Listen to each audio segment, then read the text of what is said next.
মার্কেটে আসছি আজকে অনেক দিন পরে। তবে মার্কেটে আসার কারণ হচ্ছে সামনে যে শীত, মা গো মা। আমিও আমার আব্বু এসেছি সবার জন্য মার্কেট করতে। আমাদের বাইকটা রেখে মার্কেটে ঢুকতে যাব এমন সময় খেয়াল করলাম যে আজকে অনেক যানজট লাগছে মার্কেটে। যাই হোক, আমরাও আমাদের কেনাকাটা শুরু করলাম। আমাদের কেনাকাটা শেষ করে টাকা দিয়ে যেই পেছনের দিকে ঘুরবো, তখনই একটা বোরকা পরা মেয়ে আমার দিকে কিছু শপিং ব্যাগ দিয়ে বলছে, কি ব্যাপার, আমাকে ওইখানে রেখে কোথায় হারিয়ে গিয়েছিলে? আমি তো পুরাই হা হয়ে গেলাম। আর আপনারা ভাবছেন আমার আব্বু কি বলবে? তাহলে শুনুন। আজকে আগে বাড়ি চল, তারপর তোর একদিন কি আমার একদিন। আমার হা হয়ে থাকা দেখে মেয়েটা বলল, কি হলো, আমায় বাসায় নামিয়ে দিয়ে আসবে না? আমি তো একা একা বাসায় যেতে পারবো না এতগুলো ব্যাগ নিয়ে। এবার আমি কথা বললাম, এই মেয়ে, এই আপনার সমস্যা কি? চেনা নাই জানা নাই, আপনি এসে এসব কি বলছেন তখন থেকে? কি আমি এমন করছি তাই না? তাহলে ওইখানে আমাকে একা একা রেখে চলে এসেছো কেন? আবার এখন বলছো আমাকে চেনো না? কি পাগল হয়ে গেলা নাকি?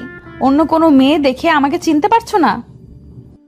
আমার প্রচণ্ড রাগ হচ্ছে, কিন্তু রাগ না প্রকাশ করে বললাম, আপনার কোথাও একটা ভুল হচ্ছে। আপনি মনে হয় কারোর সাথে আমাকে গলিয়ে ফেলছেন। দেখুন, আমি আপনাকে চিনি না, আর আমি এখানে আমার আব্বুর সাথে এসেছি। এতক্ষণ আমার আব্বু চুপ করেছিল, কিন্তু এবার কথা বলল। দেখো মা, তোমার সত্যি কোথাও ভুল হচ্ছে, কারণ ও তো এখান থেকে কোথাও যায়নি। আর ও তো কোনো মেয়ের সাথে রিলেশন তো দূরের কথা, কথাও বলে না। ও হলো একটা ভিতর ডিম। এবার আমার প্রেস্টিজের 12টা বাজলো। ও সরি আঙ্কেল, আমার মনে হয় সত্যিই তাহলে কোথাও ভুল হচ্ছে। এইবার তাহলে বুঝতে পেরেছেন? সরি। তারপর মেয়েটি চলে গেল। আমরাও রওনা দিলাম বাড়ির দিকে। আমরা আমাদের বাইকটা নিয়ে বাসায় চলে আসলাম। আমি যত বাড়ির দিকে আসছি তত বেশি ভয় হচ্ছে যে আজ কপালে কী আছে সেটা আল্লাহই ভালো জানেন। আমরা বাড়িতে চলে আসছি। যাক বাবা, আব্বু এখনও কিছু বলেনি। আমি সরাসরি আমার রুমে চলে গেলাম। গিয়ে ফ্রেশ হয়ে এসে ড্রয়িং রুমের দিকে যেতেই দেখি আব্বু আর আম্মু বসে আছে। তারা কি যেন বলাবলি করছে। আমি গিয়ে পাশে বসতেই আম্মু হাসতে হাসতে আমাকে জিজ্ঞেস করলো, কী রে বাবা, ওই মেয়েটা কে ছিল? আমি একটু ভ্যাবাচাকা খেয়ে গেলাম আর আস্তে করে বললাম, কোন মেয়েটা আম্মু?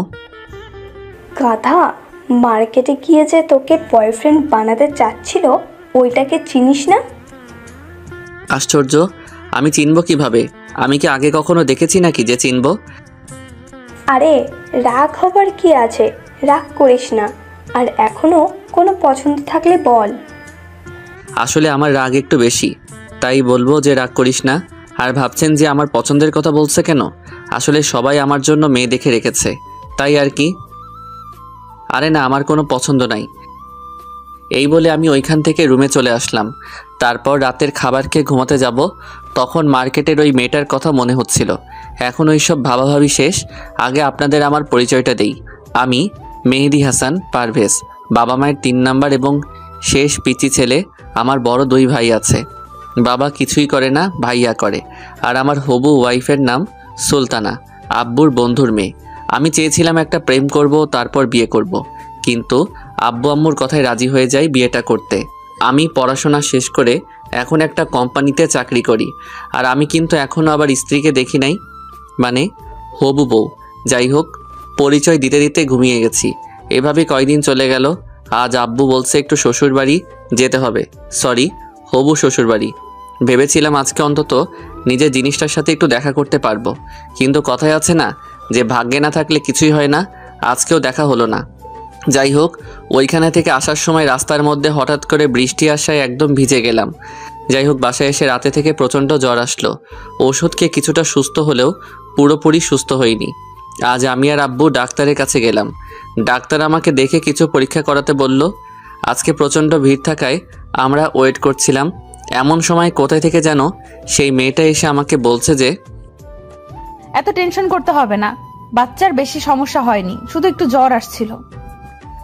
আমি যথারীতি অবাক হয়ে আব্বুর দিকে তাকিয়ে দেখলাম আব্বু মুচকি মুচকি হাসছে। আমি ভাবছিলাম আব্বু প্রচণ্ড রিয়্যাক্ট করবে। মানে আপনি কাকে কি বলছেন এসব? মানেটা কি? হ্যাঁ, কি বলছো এসব? আমার প্রচণ্ড রকম রাগ হচ্ছে এবার, খেয়াল করলাম আব্বু আমার দিকে তাকিয়ে ওই মেয়েটাকে বলল, মা তোমার কথা ভুল হচ্ছে। না আঙ্কেল। আচ্ছা আমরা এই বিষয়ে পরে কথা বলি, তুমি বাইরে ওয়েট করো, আমরা আসছি। Okay uncle. মেয়েটা বাইরের দিকে চলে আসলো। আপনারা ভাবছেন আমি এতক্ষণ চুপ করে ছিলাম কেন? কারণ আব্বু আমার রাগ হওয়া দেখে আমার হাত ধরে রেখেছিল যেন আমি কথা না বলি। তারপর আমরা এখানকার কাজ করলাম। টেস্টের রেজাল্ট একদিন পরে দিবে, তাই চলে আসলাম। বাইরে এসে দেখি মেয়েটা আর নাই, চলে গেছে। আমি মনে মনে ভাবলাম ভালো হয়েছে। তারপর আমরা বাড়িতে চলে আসলাম। পরদিন গিয়ে আমি রেজাল্ট নিয়ে ডাক্তারকে দেখালে ডাক্তার বলল সব ঠিক আছে। তারপর আমি বাসায় চলে আসলাম। রাতে খাওয়া দাওয়া শেষ করে রুমে আসতেই আমার ফোনটা বেজে উঠল। আমি অপরিচিত নাম্বার দেখে রিসিভ করলাম না, কিন্তু যে ফোন দিচ্ছে সে তো অবিরাম ফোন দিয়েই যাচ্ছে। শেষমেশ ফোনটা রিসিভ করলাম। রিসিভ করতেই ওপাশ থেকে মেয়েলি কণ্ঠে, আসসালামু আলাইকুম, কেমন আছেন? ওয়ালাইকুম আসসালাম, ভালো আছি, কিন্তু আপনি কে? কেমন আছেন জিজ্ঞেস করার আগেই বলছেন আমি কে? কারণ আমি আপনাকে চিনি না, আর আপনি কে সেটাও জানি না। আগে আপনার পরিচয় দিন। আমি আপনার কাছের একজন। আমি আপনাকে অনেক আগে থেকে চিনি, আর আপনিও আমাকে চিনেন। আমার আর বুঝতে বাকি রইল না যে মেয়েটাকে। আপনি আমার নাম্বার পেয়েছেন কোথায় থেকে? আর আপনাকে আমি চিনি না, আপনি ভুল নাম্বারে কল করেছেন। না, আমি ঠিক নাম্বারেই কল করেছি, কারণ আপনি পারভেজ। শোনেন, আপনি আমাকে অনেক জ্বালিয়েছেন, আমি কিন্তু কিছুই বলিনি। আপনি আর কখনো আমার চোখের সামনে আসবেন না, আর আমাকে কখনো ফোন করবেন না। আর যদি এগুলোর মধ্যে একটা করেন তাহলে আপনার খবর আছে। মেয়েটা কিছু বলার আগে টুট টুট টুট লাইনটা কেটে দিলাম। আর আমার প্রচণ্ড রকম রাগ হচ্ছিল মেয়েটার উপর, যাকে কিনা আমি চিনি না জানি না, সে নাকি আমাকে চেনে। আজব সব কারবার। তারপর আমি ঘুমিয়ে গেলাম। পরদিন সকালে ঘুম থেকে উঠে ফ্রেশ হয়ে নাস্তার টেবিলে আম্মুকে একবার বললাম, আম্মু আমি কি একবার সুলতানার সাথে দেখা করতে পারি? না, তোর দেখা করতে হবে না। ও তোর সাথে দেখা করেছে এবং কথাও বলেছে। তোর আর আলাদা করে দেখা করতে হবে না। কি বলছো এসব? আমার সাথে দেখা করলো কোথায়? করেছে। তোর এত ভাবতে হবে না। তোর না আজকে থেকে অফিস যাওয়ার কথা। তাড়াতাড়ি করে অফিসে যা, না হলে তোর আব্বু রাগারাগি করবে কিন্তু। আচ্ছা যাচ্ছি, আর কি করব। এরপর আরও কিছু কথা বলে বের হয়ে চলে আসলাম অফিসে। অসুস্থ থাকায় এতদিন যাইনি। আসলে এটা আমার বন্ধুর অফিস।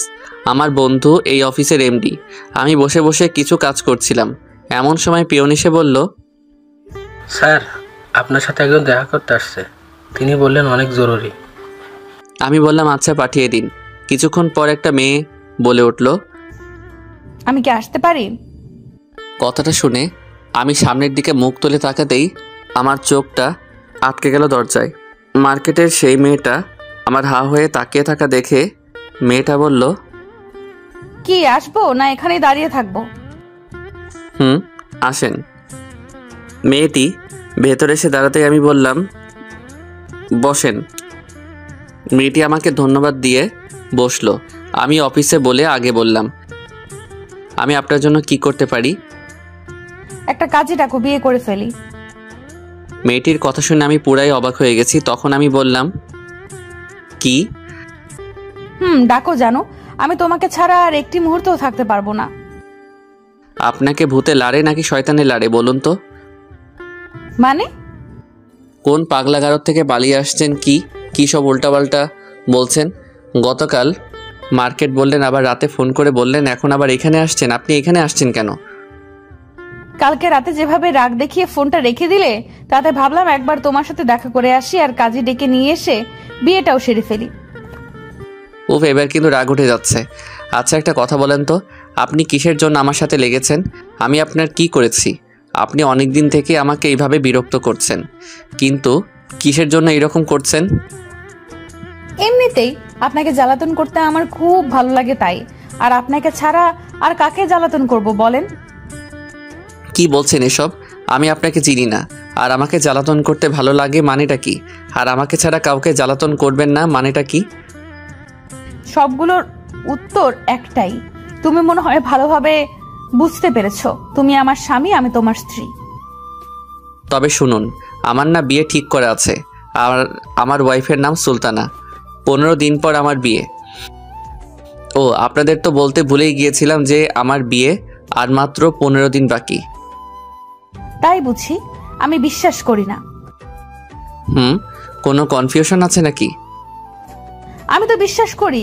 কনফিউশন হব কেন? অন্য কোনো মেয়ের দিকে তাকালে না মেরে ফেলবো। উফ দূর, আপনি এখন আসতে পারেন, জানতো।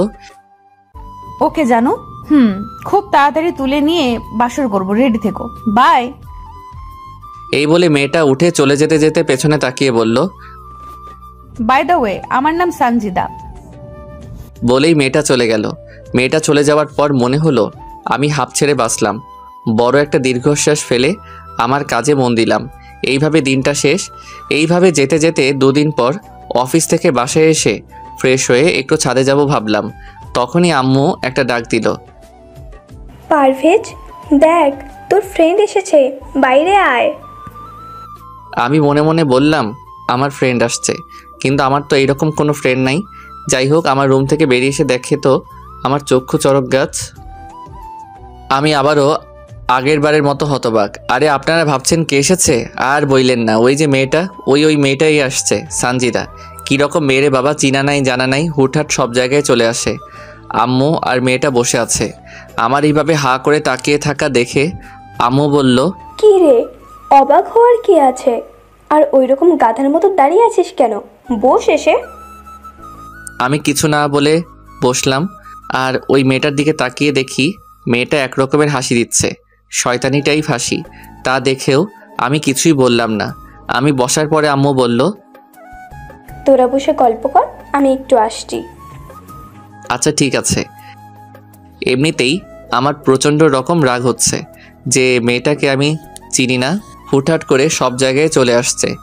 তারপরও আমি সব কিছুই বুঝিয়ে বলেছি, তারপরও এইরকম কাজ করে কিভাবে? আমার চুপ করে বসে থাকা দেখে মেয়েটা বলল, আমার জানুটা কি ব্যাপার, রেগে আছে মনে হয়? রাগলে না তোমাকে অনেক কিউট লাগে জানো। না, আমি রাগবো কেন? আপনি কি রাগ করার মতো কিছু করেছেন যে আমি রাগ করব? না, আমি জানি আমার জানুর রাগ অনেক, আর তুমি যে এখন প্রচুর রেগে আছো আমি বুঝতেই পারছি। তো যখন বুঝতেই পারছেন তাহলে আবার বলেন কেন? আর আপনি আমার বাসার ঠিকানা কোথায় পেলেন? আমি যেখানেই পেয়েছি তোমাকে বলবো কেন? আপনাকে বলতেই হবে, বলেন। আর কেন আসছেন? আমার পিছনে কেন পড়ে আছেন? আপনি ঠিকানা পেয়েছেন ঠিক আছে, তো আবার বাসায় এসেছেন কেন? আসতে মন চেয়েছে তাই এসেছি, আরো আসবো। আর আমার জানুটাকে অনেক দিন দেখি নাই, তাই চলে এসেছি। ওরে আল্লাহ রে, আমাকে একটু উপরে উঠাই নাও, তাও মনে হয় আমি ভালো থাকবো। আরে কি বলেন এসব? আর মাত্র কয়েকদিন পর বিয়ে, আর এখন এগুলো কথা বলছো কেন? তো আমি কি করব বলেন? কিছুই করতে হবে না, যাই হোক। তোমার বিয়েতে আমাকে দাওয়াত দিচ্ছ তো নাকি? আপনাকে দাওয়াত দিব আমার বিয়েতে কোনো প্রশ্নই ওঠে না। দাওয়াতটাও লাগবে কেন? আমি তো তোমাকে বিয়ে করব, রোম্যান্স করব, বউকে দাওয়াত দিতে হয় না। দেখো না, বউ নিজে এসে গেছে বিয়ের কথা বলতে। ফাজিল মাইয়া, তোরে বিয়ে করতে ঠেকা পড়ছে। আমার কথা শেষ না হতেই আব্বুর আগমন। কি হ্যাঁ, কে কাকে দাওয়াত দিচ্ছে না শুনি? আঙ্কেল আসসালামু আলাইকুম, আপনি কেমন আছেন? আমি ভালো আছি মা, তুমি কেমন আছো? আর তোমার বাসার সবাই কেমন আছে? সবাই ভালো আছেন। আম্মু বলল আপনাদের সাথে দেখা করে যেতে, আর আম্মু আপনাকে আর আন্টিকে একবার যেতে বলেছে, তাই আর কি। কথা শেষ না হতে আমি শুরু করলাম, ও তাহলে আমার সাথে প্রথম দিন থেকে তাহলে সবার অভিনয় চলছে? বাহ, খুব ভালো। তোমরা চীনা পরিচিত তাহলে? আসলে একটু খারাপ লাগছে এটা ভেবে যে আব্বু আম্মু সবাই ওই মেয়েটাকে চেনে আর আমার সামনে প্রকাশ করেন না। আর আব্বু বলছিলেন না যে কাকে দাওয়াত দিব না, সে হচ্ছে এই মেয়েটা। চুপ গাধা, যা উপরে যা, এইখানে আর বসে থাকতে হবে না। আর শোন, কালকে সকালে তো ফ্রেন্ডের সবাইকে দাওয়াত দিবি। আচ্ছা। আমি উঠে চলে আসার সময় একটা কথা মাথার মধ্যে কেমন যেন ঘুরপাক খাচ্ছে। আমি আর কিছু না ভেবে পেছনে ঘুরে মেয়েটাকে উদ্দেশ্য করে বললাম, এই যে আপনি কি সানজিদা ইসলাম সুলতানা? আমার কথা শুনে ওর মুখটা কেমন চুপসে গেল। আর আব্বু তো মনে হয় পুরাই অবাক হয়ে গেছে, কিছুই বলছে না, শুধুই তাকিয়ে আছে, কেউ কিছু বলছে না। এর দুজনেই হতবাক। এইবার আমার একটু রাগ হলো। আমি এবার জোরে বললাম, কি হলো বলেন, কথা বলেন। আমার দিকে তাকিয়ে আব্বু বুঝতে পেরেছে যে কিছুটা আমার রাগ হচ্ছে, তাই আব্বু আর কিছুই বলল না, কারণ আমি রাগলে কেউ কিছুই বলে না, আর তখন কেউ কিছু বললে আমার রাগ বেশি হয় আর পরিণতি খারাপ হয়। এখনও কেউ কিছুই বলছে না। আমি এবার বললাম, কি কিছু বলছেন না কেন? কিছু বলবেন না অন্য কিছু করতে হবে আমাকে? এবার মনে হয় মেয়েটা একটু ভয় পেয়েছে। ভয় পেয়ে মেয়েটা ভাঙা ভাঙা গলায় কথা বলছে। আমি মেয়েটা ভয় পেয়ে বলতে যাবে এমন সময় আম্মু চলে এসে বলছে, কি হয়েছে? তুই ওকে ওই রকম করছিস কেন? তুই দিন দিন কি হচ্ছিস বলতো? বাড়িতে একটা মানুষ এসেছে আর তুই কি না আলতু ফালতু প্রশ্ন করা শুরু করেছিস? কই না তো, আমি তো শুধু সত্যি কথাটা জানতে চাইলাম। আর তুমি কি না কি বলছো? তোকে কিচ্ছু এখন জানতে হবে না, এখন উপরে যা, পরে জানবি। সাথে আবার আব্বু একটু যোগ করলো, আমিও তো সেই কথাই বলছি, তুই এখান থেকে যা, আমি পরে সব বলবো। আচ্ছা ঠিক আছে, তবে আপনি কিন্তু পার পাবেন না, আপনাকে উত্তর দিতেই হবে। বলেই আমি উপরে চলে গেলাম। পরদিন সকালে ঘুম থেকে উঠে ফ্রেশ হয়ে নাস্তা শেষ করে অফিসে চলে আসলাম। সেদিনের মতো অফিস শেষে বাসায় এসে দেখি ভাইয়া ভাবি আসছে আর পিচ্চি এসেছে। আরে আপনারা ভাবছেন পিচ্চি আবার কে? ও আপনাদের তো বলাই হয়নি। পিচ্চি হচ্ছে আমার ভাইয়ের মেয়ে, নাম ঈশিতা। আমি পিচ্চি বলি। যাই হোক, এই কয়দিন খুব ভালো কাটবে, কারণ পিচ্চির সাথে খুব ভালো সময় কাটানো যায়। আর পিচ্চিটা অনেক কিউট আর খুব পাকা পাকা কথা বলে। পিচ্চির সাথে কোনো বিষয় পেরে ওঠা যায় না। এই দেখেন, আমি আপনাদের সাথেই কথা বলছি। ওইদিকে পিচ্চি দাঁড়িয়ে আছে, ওর সাথে কথাই বলা হয়নি এখনও। আপনাদের সাথে একটু পরে কথা বলি, আগে পিচ্চি মামনির সাথে কথা বলি। হ্যালো পিচ্চি মামনি। আমি তোমার সাথে কথা বলবো না। আমি এসেছি সকালে আর তুমি এখন আসছো আমার খবর নিতে। তুমি যাও তুমি বাবার অফিসে। কি আমি বললাম না যে পিচ্চি খুব পাকা পাকা কথা বলে? পিচ্চির কথা শুনে সবাই হাসতে শুরু করেছে। না মামনি, আর এইরকম হবে না। আমার মনে ছিল না, আসলে অফিসে অনেক কাজ তো, তাই কাজের চাপে ফোন করতে পারিনি। তবে কালকে থেকে আর এইরকম হবে না। না, এগুলো বলে হবে না, মিথ্যে কথা বলেছ। সত্যি বলছি মামনি। এখনও অন্যদিকে তাকিয়ে আছে, আমার উপর সত্যি অনেক রাগ করেছে। আর আমিও না, একটিবারও মনে হয়নি যে আজকে ওরা আসবে। এখন দেখি কি করা যায়। মামনি আমি কান ধরছি, প্লিজ মাফ করো মা, আর এমন হবে না। এইবার মনে হয় কাজ হয়েছে। হ্যাঁ সত্যি কাজ হয়েছে। আমার দিকে ঘুরে বলল, না, শুধু কান ধরলে হবে না, কালকে আমাকে তোমার অফিস নিয়ে যেতে হবে। আর বিকেলে আসার সময় চাচির বাসায় গিয়ে চাচির সাথে দেখা করে নিয়ে আসতে হবে। তোমাকে কালকে অফিস নিয়ে যাব ঠিক আছে, কিন্তু তোমার চাচিটাকে? ওরে বাবা, যে তুমি শুধুই বড় হয়েছো, কিচ্ছু বুঝতে শেখোনি এখনো। তোমাকে আর কত শেখাবো বলো তো? দাদু, তুমি তোমার ছেলেকে কিছু শেখাতে পারোনি? এখনো বোকাই আছে। আমার চাচিকে তুমি বুঝতে পারোনি। আমার চাচি হচ্ছে সুলতানা। পিচ্চির কথাগুলো শুনে সবাই হাসতে শুরু করলো। সবার হাসি দেখে নিজেকে কেমন যেন অসহায় মনে হচ্ছে। আমি একটু লজ্জিত হয়ে বললাম, কিন্তু মামনি, তোমার সুলতানা চাচি তো আর কয়েকদিন পর থেকে আমাদের বাড়িতেই থাকবে। এখন আর দেখতে যেতে হবে না। তার চেয়ে বরং আমরা অন্য কোথাও যেয়ে ঘুরে আসব কালকে অফিস শেষে। না না, আমি সুলতানা চাচিকে দেখবো। না মা, এমন করে না। তোমার চাচির বাসায় গেলে তোমার চাচির আম্মু আমাদেরকে বকবে। তুমি তো জানো না তোমার চাচির আম্মু অনেক রাগী। এবার মনে হয় পিচ্চি একটু ভয় পেয়েছে।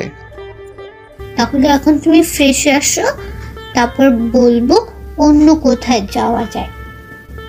আচ্ছা ঠিক আছে, আমি ফ্রেশ হয়ে আসি, তুমি ততক্ষণে ভাবতে থাকো। তারপর আমি ভাবি আর ভাইয়া এর সাথে কথা বলে আমার রুমে এসে ফ্রেশ হয়ে নিচে আসলাম। দিনটা না মানে অফিস থেকে আসার পর থেকে সময়টা অনেক ভালো গেল। পরদিন সকালে ঘুম থেকে উঠে ফ্রেশ হয়ে নাস্তা শেষ করে অফিসে যাওয়ার জন্য রেডি হচ্ছিলাম। তখনই পিচ্চি এসে বলছে, আমি রেডি। তোমার এত সময় লাগে কেন? তাড়াতাড়ি করো। আচ্ছা মা, একটু ওয়েট করো, আমি আসছি। তারপর রেডি হয়ে পিচ্চিকে নিয়ে অফিসে চলে আসলাম। সারাটা দিনও অফিসেই ছিল। আমি কাজের ফাঁকে ফাঁকে একটু করে গল্প করছিলাম পিচ্চির সাথে। অফিস শেষে পিচ্চি আমাকে বলছে, চাচা আমরা আজকে কোথাও যাব না, আমরা বাড়িতে যাব। আমরা আসছি। আস্তে আস্তে হঠাৎ করে পিচ্চি বলতে শুরু করলো, চাচু তুমি চাচি আমার সাথে কথা বলো নাই? না মামনি, তোমার দাদু দেখা করতে দেয়নি। ও তোমার অনেক কষ্ট হয়েছে তাই না? কেন, কিসের কষ্ট হবে মামনি? ওই যে চাচির সাথে দেখা করতে দেয়নি দাদু ভাই, তাই? বলেই খিলখিল করে হাসতে শুরু করেছে। ও এতক্ষণ তাহলে মজা করা হচ্ছিল তাই না? আমি কথা শেষ না করতে পিচ্চি বলল, চাচু গাড়ি থামো তাড়াতাড়ি।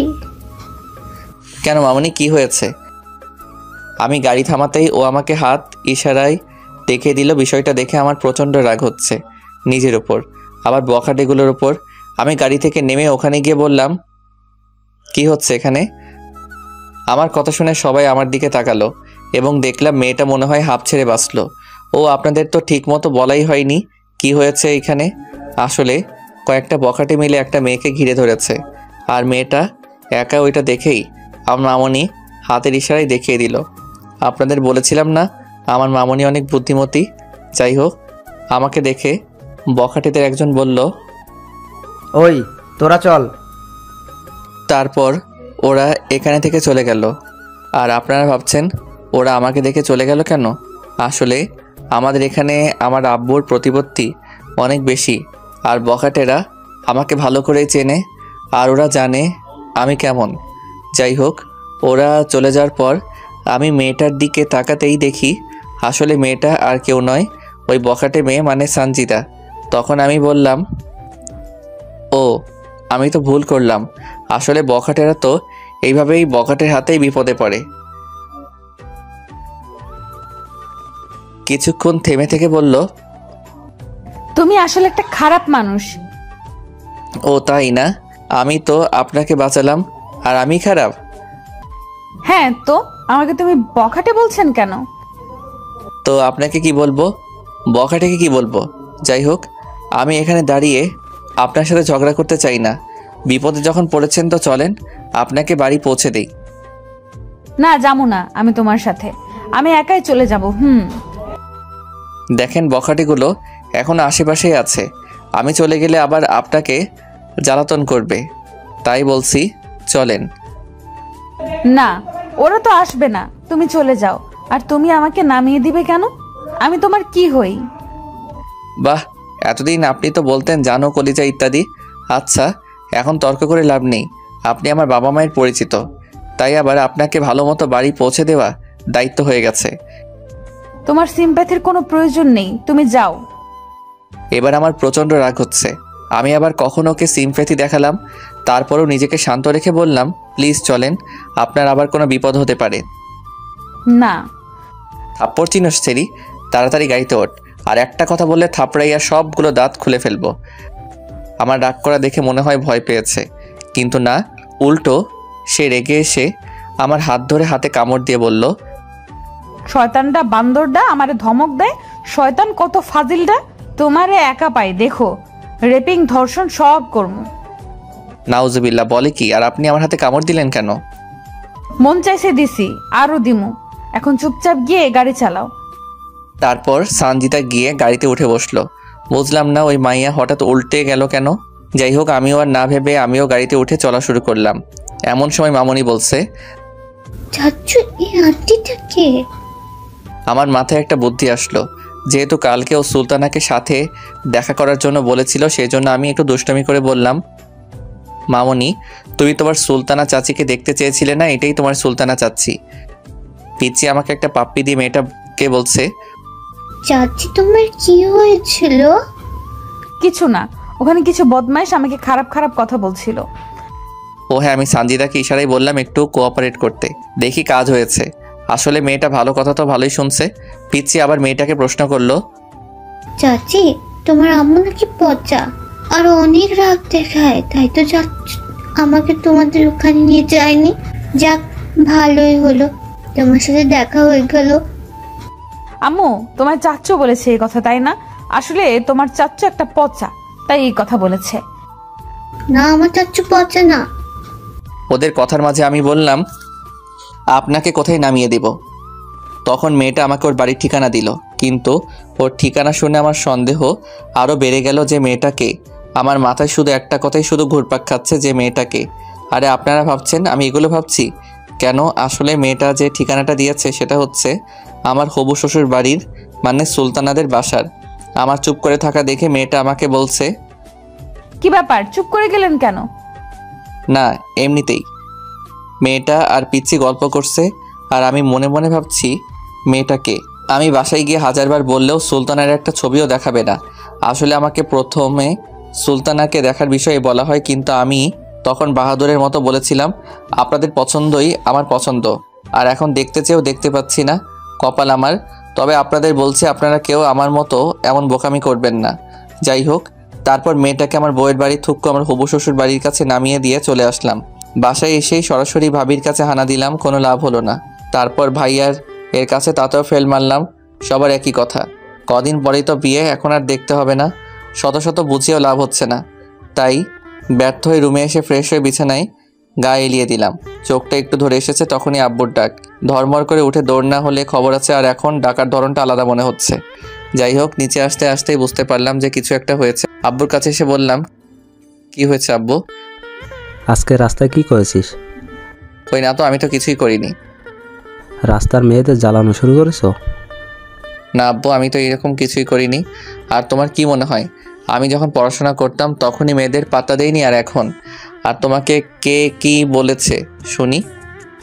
আমি সব ঠিকঠাক জানি যে তুই আজকে কাকে এগুলো করেছিস, আর বলছিস এগুলো করিসনি।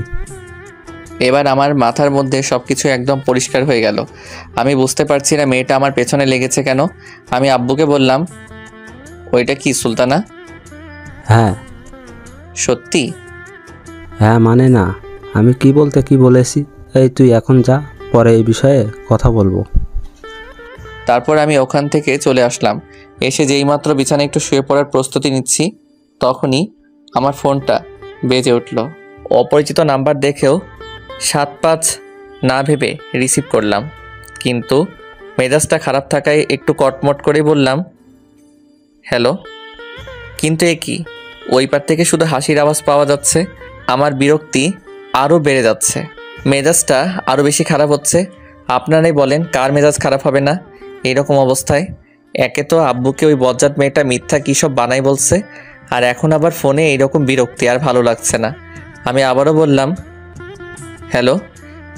কিন্তু একই কাহিনী, এবারও শুধুই হাসির শব্দ। আমি এইবার আর চুপ থাকতে পারলাম না। ওই বজ্জাত মেয়ে, তুই কি পাইছিস রে?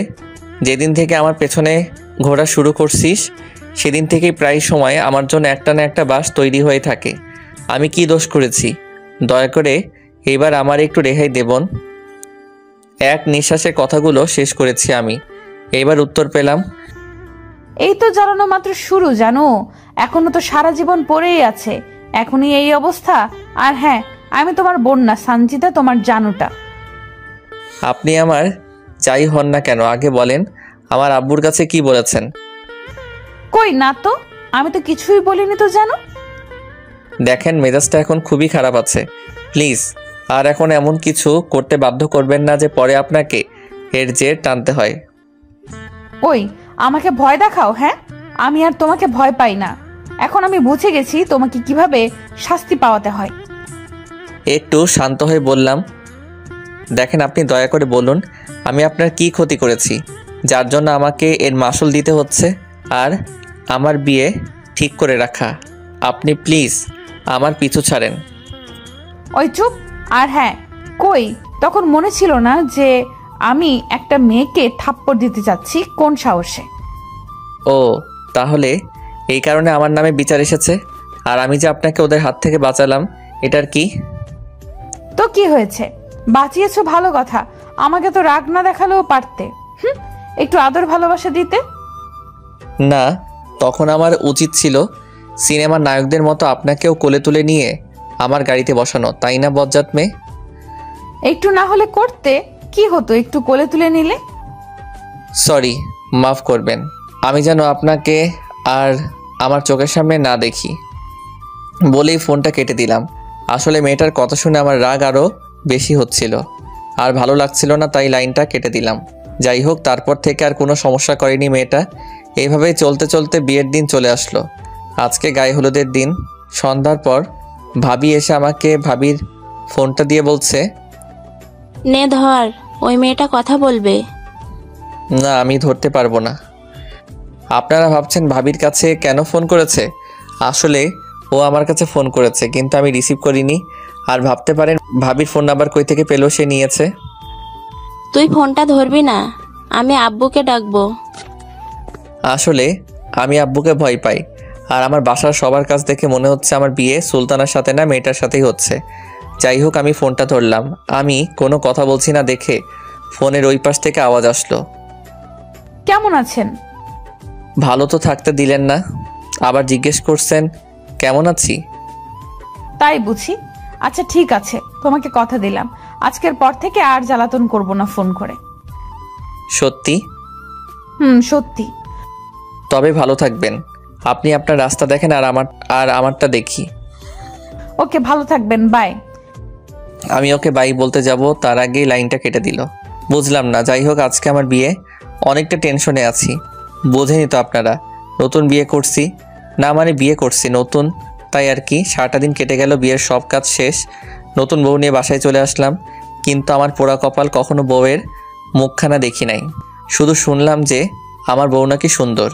আর একটা আশ্চর্য বিষয় হচ্ছে, আমি সেদিন মেয়েটাকে এখানে নামিয়ে দিয়ে গিয়েছিলাম, বাট আজকে তো একবারও দেখলাম না মেয়েটাকে। আজকে অনেক খারাপ লাগছে এটা ভেবে যে অনেক খারাপ ব্যবহার করেছি মেয়েটার সাথে। এরপর ফোন করে সরি বলে দেব।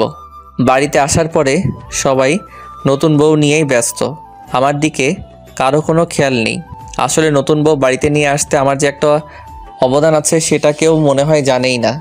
আমার অবস্থা এখন ডাস্টবিনে ফেলে আসা খাবারের মতো, কেউ একবার তাকেও দেখছে না আমার দিকে। আমার এই অবস্থা দেখে ভাই আমার কাছে এসে বলছে, কি ব্যাপার ভাই, কষ্টে আসত মনে হয়? আমি বললাম, কি যে বলেন না ভাই, কষ্টে থাকবো কেন। এরপর আরও কিছু কথা হলো ভাইয়ার সাথে। ও, আপনারাও শুনবেন? না, আমার বলতে লজ্জা লাগছে। বোঝেন তো, প্রথম বিশ্বযুদ্ধ। না মানে নতুন বিয়ে করেছি, তাও শুনবেন? আচ্ছা শুনেন। ভাইয়া এর কাছে থেকে কিছু টিপস নিলাম, আর কিভাবে বিড়াল মারতে হয়। আসলে আমি আমার ভাইয়ের সাথে ফ্রি, এইভাবে অনেকটা সময় পার হয়ে গেল, তাই আমার অবস্থা দেখে উঠে গেল। একটু পর এসে আমাকে বলছে, চলো রুমে যাবে, তোমার জিনিস একা একা বসে আছে। কি বলেন? জিনিস মানে? এখন আবার কিছু জিনিস নিয়ে যেতে হবে? আমি বলেছি তোমার বউ, না মানে তোমার ওয়াইফ একা একা রুমে বসে আছে, যাও তাড়াতাড়ি। ও আচ্ছা, যাই তাহলে। 2 পা সামনে আগাতেই মনের মধ্যে ধক করে উঠল। আমার ঘরে দরজার সামনে গিয়ে আবার পেছনের দিকে দৌড়, ভাইয়ের কাছে গিয়ে থামছি। কি হলো? না কিছু না, এমনিতেই ভয় লাগছে ঘরে যেতে। তুই একটু আমার সাথে যাবি? হায় আল্লাহ, এ তো শুধু বড়ই হয়েছে, এখনো ছোট বাচ্চা। ওই তাড়াতাড়ি যাবি না আমি আব্বুকে ডাকবো? ভাইয়া তুইও? আব্বু! পুরোপুরি চিৎকার না করতেই আমি এক দৌড়ে দরজার কাছে। তারপর 2-3 বার বুকে ফু দিয়ে রুমে ঢুকবো, তখনই কেউ পেছন থেকে ধাক্কা দিয়ে দরজা আটকে দিল। আমার এই রকম অবস্থা দেখে আমার নতুন বউ একটু হেসে ফেলল। আমি অসহায় হয়ে শুধু একটু হাসির শব্দ পেলাম। যাই হোক, বউ এসে আমার পায়ে সালাম করে আবার গিয়ে বিছানায় বসলো, ইয়া বড় একটা ঘোমটা দিয়ে। আমি কি করব বুঝতে পারছি না। আমি এখনও দাঁড়িয়েই আছি। আমার এই রকম দাঁড়িয়ে থাকা দেখে বেচারা আমার বউ বলল, দাঁড়িয়েই থাকবেন না এদিকে এসে বসবেন? আমি বউয়ের কথা শুনে একটু স্বস্তি পেলাম। আমিও আর দাঁড়িয়ে না থেকে বউয়ের পাশে গিয়ে বসলাম। আমার প্রচণ্ড ঘাম হচ্ছে দেখে সুলতান আমাকে বলে উঠল, ভয় পাচ্ছেন কেন এত? না মানে প্রথম বিয়ে করছি তো তাই। কি আরো বিয়ে করার ইচ্ছা আছে নাকি? হায় রে কপাল, কি বলতে কি বলছি এসব। না মানে ভুলে বের হয়েছে কথাটা। ও আচ্ছা, আর যেন ভুল না হয়। এইবার আমার একটু সন্দেহ হলো সুলতানার কণ্ঠ শুনে। আসলে আমার পরিচিত কণ্ঠ মনে হচ্ছে, এর আগেও শুনেছি কণ্ঠটা। সেদিকে মাথা না ঘুরিয়ে বললাম, আচ্ছা ঠিক আছে। একটু সময় চুপ থেকে বললাম, আমি আপনাকে দেখতে চাচ্ছি, যদি ঘোমটাটা সরাতেন। কেন, আপনি সরাতে পারছেন না? ওই আমি সরাবো। নয়তো কি আপনার ভাইকে ডাকবেন? না না, তার দরকার নেই, আমি সরাচ্ছি। এটা বলেই আমি ঘুমটা সরিয়ে যেই মাত্র বউয়ের মুখের দিকে তাকিয়েছি, তাতেই আমার চোখকে বিশ্বাস করতে পারছি না। আমার প্রচণ্ড রকমের রাগ হচ্ছে এখন নিজের বাবা মায়ের প্রতি। আমি যেন বাকরুদ্ধ হয়ে গেছি, কিছুই বলতে পারছি না। একটা পাথরের মতো বসে আছি। ক্রমশ আমার রাগ বাড়ছে, আর আস্তে আস্তে আমার চোখ দুটোর রং কালো থেকে লাল হচ্ছে। আর আপনারা ভাবছেন আমি এইরকম রাগ হচ্ছি কেন? আসলে নতুন বউটার কেউ নয়, সেই মেয়েটা সানজিদা। আপনারা ভাবছেন, বলছেন তাহলে তো ভালোই হলো। আসলে বিষয় সেটা না। বিষয়টা হচ্ছে আমার সাথে এত নাটক কেন? আমার এখন মনে হচ্ছে আমার আপন কেউ নেই, কারণ আমার বাবা মা বোন দুলাভাই সবাই জানতো যে ওই মেয়েটাই আমার হবু বউ ছিল। আমার এইরকমভাবে তাকিয়ে থাকা এবং রাগ হওয়া দেখে সুলতানা বলে উঠল, কি হলো আপনার? কথা বলছেন না কেন? আর আপনার চোখগুলো এমন লাল হয়ে যাচ্ছে কেন? আমার মাথায় যেন কিছুই ঢুকছে না, মেজাজটা আরও বেশি খারাপ হয়ে যাচ্ছে। আর আমার মাথায় শুধু একটা কথাই ঘুরপাক খাচ্ছে, যে সবাই মিলে আমার সাথে এমন করলো কেন? আমার কোনো রেসপন্স না পেয়ে সুলতানা আবারও বলল, আমি বুঝতে পারছি আপনার মনে হয় শরীর খারাপ লাগছে, আপনি শুয়ে পড়ুন, আমি আপনার মাথায় হাত বুলিয়ে দিচ্ছি। সুলতানা এই কথা বলে আমার মাথায় হাত দিতে যাবে, ঠিক সেই সময় আমি ওর হাতটা এক ঝটকায় সরিয়ে দিয়ে বললাম, কোনো দরকার নেই তোরে আদিক্ষেতা করার। সুলতানা মাথা নিচু করে নিল, হয়তোবা কান্না শুরু করেছে। আমার সেদিকে কোনো খেয়াল নেই। আমি আজকে এর একটা হ্যাস্তন্যস্ত করেই ছাড়ব। আমি বিছানা থেকে উঠে দাঁড়ালাম, দরজার দিকে পা বাড়াবো, ঠিক সেই সময় সে আমার হাত চেপে ধরল। আমার হাত ধরায় আমার হাতের উপর পানির মতো কিছু একটা পড়লো অনুভব করলাম। আমি হাতটা ছাড়িয়ে নিতে চাইলেই পারছি না, কারণ নিজের বিবেক চাচ্ছে না। সুলতান আমাকে বলছে, দেখেন, অন্তত আজকের দিনটায় সিন ক্রিয়েট করবেন না। বাড়িতে অনেক লোকজন, আব্বু অপমানিত বোধ করবেন। ওর কথায় যুক্তি আছে দেখে আমি বললাম, আচ্ছা ঠিক আছে, তবে আপনি খবরদার আমার কাছে আসার চেষ্টাও করবেন না। ঠিক আছে। তারপর আমি বললাম, আপনি ঘুমান, আর একটা কথা সবাই যেন বুঝতে পারে যে আমরা দুজনেই অনেক খুশি। ঠিক আছে, কিন্তু আপনি ঘুমাবেন না? এই মেয়ে, এই বেশি কথা বলতে না করছি না, আর একটা কথা বললে খবর আছে। সুলতানা আর কিছু না বলে বিছানায় গিয়ে শুয়ে পড়ল। আমি সোফায় গিয়ে ঘুমানোর চেষ্টা করছিলাম, কিন্তু একটুও ঘুম আসছিল না। কেন জানি শুধু একটা কথাই মাথায় ঘুরপাক খাচ্ছে, যে আমি কি দোষ করেছিলাম যে আমাকে এমন শাস্তি দিয়েছে। আপনারা কি বলেন, এটা কি শাস্তি না? আমার সাথে সবাই অভিনয় করেছে। রাতে আর ঘুম হলো না। সকালে ফ্রেশ হয়ে বাইরে বের হতেই দেখি দুলাভাই আমার দিকে তাকিয়ে হাসছে। ভাইয়ের হাসি দেখে বুঝতে পারলাম যে এখন আমাকে নিয়ে কিছুক্ষণ উপহাস করা হবে। তাই আর কিছু না ভেবে বাইরে চলে আসলাম। হাইরে কপাল, বাহিরে এসেও শান্তি নেই। সবাই দেখি একই কথা জিগাই, কিরে রাতে ঘুম কেমন হলো? আমি সবাইকে বলছি ভালো ভালো, কিন্তু কেউ মানতেই চাচ্ছে না, কারণ সারা রাত জেগে থাকার কারণে চোখ দুটো লাল হয়ে আছে। তাই আমি আর বাইরে না থেকে ভেতরে আসলাম। ভেতরে আসতেই আম্মুর ডাক শুনলাম। আম্মুর ডাকে সাড়া দিয়ে আম্মুর কাছে গেলাম, সেখানে দেখি আব্বু আছে। আমি যেতেই আব্বু বললেন, বিকেলে তোমার শ্বশুর বাড়ি যেতে হবে, তোমাদের ওইখান থেকে লোকজন আসবে। আমি কিছু না বলে ওইখান থেকে চলে আসলাম। আমার কেমন জানি কিছুই ভালো লাগছে না। আমার রুমের দিকেও যেতে পারছি না, যে গিয়ে একটু ঘুমাবো, প্রচণ্ড ঘুম পাচ্ছে। রাগ মিলিয়ে একদম বিরক্তিকর ব্যাপার মনে হচ্ছে আমার। যাই হোক, আমি আর বাসায় না থেকে চলে আসলাম বাইরে। গাড়িটা নিয়ে বাসায় থেকে অনেকটা দূরে। আবার এখানে এসেও ভালো লাগছে না। আমি আসলে বুঝতে পারছি না যে আমার সাথে এমন কেন হচ্ছে। অতিরিক্ত রাগ থাকলে যা হয় আর কি, কোথাও গিয়ে একটু শান্তি লাগছে না। যাই হোক, আমি গাড়িটা একটা লেকের পাড়ে দাঁড় করিয়ে গাড়ি থেকে নেমে বসে আছি। কেমন জানি ভালো লাগে আমার এমন জায়গায় বসে থাকতে। বসে থাকতে থাকতে কখন যে দুপুর হয়ে গেছে সেদিকে আমার খেয়ালই নেই। সকাল থেকে এখনও পর্যন্ত কিছুই খাইনি, তারপরও একটু খিদের জ্বালা বুঝতে পারছি না। যাই হোক, ফোনটাও পকেট থেকে বের করে আরও বড় ধরনের শক্ট খেলাম, কারণ সকাল 10টার পর থেকে এখনও পর্যন্ত 100টারও বেশি কল আর 50টার বেশি মেসেজ। আমি আর কিছু না ভেবে বাড়ির দিকে রওনা দিলাম। অতঃপর বাসায় এসে যা দেখলাম তা আমার ধারণার বাইরে। এসে দেখি আব্বু বসে আছে আর সবাই সুলতানাকে থামানোর চেষ্টা করছে। আসলে সুলতানা প্রচণ্ড রকম কান্না করছে। আর হ্যাঁ, এখন আমার শ্বশুরবাড়ি থেকে কেউ আসেনি। আমাকে দেখে বাবা বসা থেকে উঠে এসে সরাসরি এক চর বসিয়ে দিলেন। আমি কোনোভাবেই প্রস্তুত ছিলাম না। আর একটা বিষয় দেখে অবাক হলাম যে আমাকে চর মারা দেখে সুলতানার কান্না আরও বেড়ে গেল।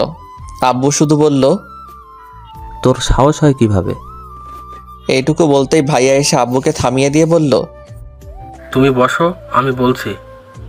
তারপর ভাইয়া আমাকে টানতে টানতে আমার রুমে নিয়ে আসলো। কি তোর কি কোনো বুদ্ধি শুদ্ধি নাই? সব হারাই ফেলছো? কেন, কি হয়েছে ভাইয়া? আমি আবার কি করলাম? তুমি কোথায় গিয়েছিলে? তোমার ওয়াইফ এখনো পর্যন্ত খায়নি, আর তোমাকে কতবার ফোন করেছে দেখো তো। মেয়েটা সেই সকাল থেকে কান্না করেই যাচ্ছে। ও আচ্ছা, শ্বশুরবাড়ির লোকজন কখন আসবে? এই তো কিছুক্ষণের মধ্যে চলে আসবে। আর শোন, তোমার ঠোঁটের কোণে কেটে গেছে, ওইখানে পরিষ্কার করে নাও। তারপর ভাইয়া চলে গেল আর আমি বাথরুমে গিয়ে একদম গোসল সেরে বের হলাম। এই বাবা, এটা কি সুলতানা এখনও রুমে আসেনি? আমি দরজার সামনে গিয়ে দেখি এখনও নিচে বসে কাঁদছে। আর ভাবি আম্মু কিছুতেই ওর কান্না থামাতে পারছে না। এটা অব্যাহত যদি ওদের বাড়ির লোকজন দেখে তাহলে কী ভাববে আপনারাই বলেন। আমি ওপর থেকেই ডাক দিলাম, ভাবি ওকে উপরে নিয়ে আসেন তো। ও মা, এ কি, ওই মেয়েকে কোনোভাবেই উপরে আনা যাচ্ছে না, ও আসতেই চাইছে না। আমি এটা দেখে একটা প্রস্তুতি নিলাম। আমি রুমে গিয়ে একটা টি শার্ট পরে সরাসরি নিচে এসে ওর সামনে দাঁড়ালাম, কিন্তু মেয়েটা এখনও কেঁদেই চলেছে। আমি ভাবিকে বললাম উপরে যেন খাবারটা দিয়ে দেয়, আর ইশারায় বললাম আম্মুকে এখান থেকে নিয়ে যেতে। আসলে তখন সেখানে শুধু ভাবি আর আম্মুই ছিল। তারপর ভাবি আম্মুকে নিয়ে চলে গেল, আর আমি কি ভাবছেন, আমি সুলতানাকে একদম কোলে তুলে নিয়ে উপরে চলে আসলাম। কোলে তুলে নিতেই ও পুরোপুরি অবাক হয়ে গেছে আর কান্নাও থেমে গেছে। রুমে ওকে নিয়ে আসতে আসতে ভাবলাম সুলতানাকে একটু হাসাতে হবে, না হলে পরে সমস্যা হতে পারে, কারণ কোনো মানুষ অনেক কান্নাকাটি করতে করতে সেন্সলেস হয়ে পড়ে। এখন ভয় একটাই। যাই হোক, রুমে নিয়ে এসে সুলতানাকে নামাতেই খেয়াল করলাম ও খুবই লজ্জা পেয়েছে, আর নামিয়েই বললাম, বাবারে এত ভারী। ও দেখি আমার দিকে তাকিয়ে আছে, মনে হয় কিছু বলবে। আপনি খুবই খারাপ মানুষ, বুঝলেন? তারপর আর কিছুই না বলে ও উঠে আমার দিকে এগিয়ে আসছে। ওর চোখের চাহনিগুলো অন্যরকম দেখাচ্ছে। ও আস্তে আস্তে আমার দিকে এগিয়ে আসছে, আর আমি কিছু বুঝতে পারছি না কি করব। ও এগিয়ে আসছে, এবার আমি পিছাচ্ছি। ও এগিয়ে আসছে আর আমি পিছিয়ে যাচ্ছি। একসময় আমি দেওয়ালের সাথে ঠেকে গেলাম, কিন্তু ও থামছেই না, এগিয়েই আসছে। আস্তে আস্তে ও একদম আমার কাছে চলে এসেছে। আমি ওর নিঃশ্বাসের শব্দ শুনতে পাচ্ছি। আস্তে আস্তে ও ওর মুখটা আমার দিকে এগিয়ে নিয়ে আসছে, একদম কাছাকাছি চলে এসেছে। আমার কেমন জানি লাগছে, কিন্তু সুলতানা তো থামছেই না। এমন সময় ঠক ঠক ঠক আওয়াজ পেয়ে সুলতানা ও আমি দুজন একসাথে দরজার দিকে তাকাতেই দেখি ভাবি আর ভাইয়া দাঁড়িয়ে আছে, আর ভাবি আমার দিকে তাকিয়ে মুচকি মুচকি হাসছে। সুলতানা ওদের দেখে প্রচণ্ড রকম লজ্জা পেয়েছে, লজ্জায় লাল হয়ে গেছে। আমি যে লজ্জা পাইনি তাও না, তারপরও কিছু বলছি না। ভাবি এখনও ওইখানেই দাঁড়িয়ে আছে। আমি বললাম, কি ব্যাপার, ওখানে দাঁড়ায় থাকবেন না ভেতরে আসবেন? খিদা লাগছে তো? আসছি তো। তারপর ভাবি খাবার রেখে খেয়ে নিতে বলল, আর যাওয়ার সময় সুলতানাকে কিছু শিখিয়ে দিয়ে গেল। না না বলে গেল, কি আপনারাও শুনবেন? তাহলে শুনুন। সুলতানা, তুমি এই বাদরটাকে একটু মানুষ করো তো। আর হ্যাঁ, তোমাকে কিছু বললে আমাকে বলবা, নয়তো আব্বুকে বলবা। আচ্ছা আপু। আসলে সুলতানা এখনো মাথা ওপরের দিকে উঠায়নি, খুবই লজ্জা পেয়েছে বেচারা। তারপর আর কিছু না বলে ভাবি আর ভাইয়া চলে গেল। এ মায়ে কি, এবার দেখি সুলতানা মাথা তুলে আমার দিকে তাকিয়ে মুচকি মুচকি হাসছে। কি হয়েছে? হ্যাঁ, এত হাসতে হবে কেন? আর একটা কথা শুনেন, সবার সামনে আমাকে তুমি করে বলবেন, না হলে ধরা খেয়ে যাব। গতকাল রাতের কথা মনে নেই নাকি? আর সবাই যদি জানতে পারে তাহলে মন খারাপ করবে। আর হ্যাঁ, এখন যেমন শুরু করেছিলেন আর যেন না হয়। ওই চুপ, বেশি কথা বললে না আমি তোমাকে সব সময় তুমি করে বলবো, কারণ আমার তো অধিকার আছে, তাই না? আর হ্যাঁ, এখন যা করতে পারলাম না তা তো অবশ্যই করব, কারণ আমি এখন তোমার বিয়ে করা বউ। গতকাল রাতে কিছুই করি নাই, তুমি রেগেছিলে বলে। বিয়ে করা বউ, কিন্তু আপনি বিয়ের আগেই সে অধিকার হারানোর কাজ করেছেন। অবশ্যই আপনি আমার বিয়ে করা হালাল বউ, আপনার সব দায়িত্ব আমার, কিন্তু আমি আপনাকে মানতে পারছি না। তাহলে আমি কি করব বলো? আমি না হয় না বুঝে একটু অপরাধ করেছি, কারণ তোমাকে দেখা মাত্র পাগল হয়ে গেছি, কাছে পেতে মন চাইছিল তাই পাগলামি করছি, তাই বলে কি মাফ করা যায় না? হ্যাঁ, আপনি তো নাবালক বাচ্চা, আপনি কিছুই বুঝতে পারেন না। আপনি কচি খুকি, না বুঝে না শুনে সব করছেন, সেটা তো আমাকে বিশ্বাস করতে হবে, তাই না? তাই। তাই। আচ্ছা, আমি আর এই বিষয়ে কথা বলতে চাচ্ছি না, এখন খুব ক্ষুধা লাগছে, খেয়ে নেন। ও, তাহলে মাফ করেছো? ওই আর কথা যেন না শুনতে পাই, তাড়াতাড়ি খেয়ে নেন।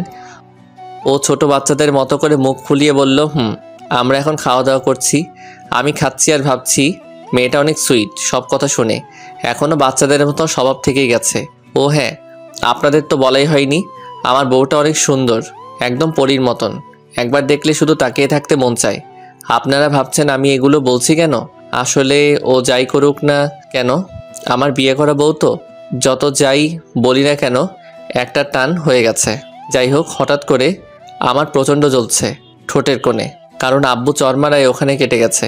আমি খাওয়া শেষ করতেই ও বলল, এই জন্য তো তোমার শরীরের এই অবস্থা, এতটুকু খেলে মানুষ কোনো দিনও মোটা হবে না। এমনিতেই জ্বলছে, আর তার উপর এইরকম কথা কার ভালো লাগে? ওই আমার আর মোটা হওয়া লাগবে না, আমি চিকন আছি, চিকনই থাকবো। চুপচাপ খাওয়া শেষ করেন। তারপর ও চুপচাপ খাওয়া শেষ করে প্লেটগুলো নিচে রেখে আসতে গেল, আর আমি বিছানায় গা এলিয়ে দিলাম। একটু পরে দেখি মামনি আসছে। আরে ভুলে গেছেন আমার ভাতিজি, ও এসে সরাসরি আমার বুকের উপর শুয়ে পড়ল। আসলে ও এইরকমই করে, যদি দেখে আমি শুয়ে আছি তখনই আমার বুকের উপর শুয়ে পড়বে। তারপর আমি বললাম, মামনি, তোমার নতুন চাচি তোমাকে আদর করেনি? করেছে। নতুন চাচি কই? এটা তো সেদিনের বাইকে করে দিয়েছে চাচি, অনেক আদর করেছে, তোমার চাইতে বেশি। তাই না? এখন আর কি আমাকে মনে থাকবে? এখন তো তুমি তোমার আদরের চাচি পেয়েছো। পেয়েছি তো, কি হয়েছে? আচ্ছা মামনি, তুমি আজকে আমার সাথে চলো তোমার চাচির আম্মুর বাড়ি। আমার কথা শুনে ও উঠে বসে কেমন করে যেন আমার দিকে তাকিয়ে আছে। আমি বললাম, কি মামনি, কি হলো?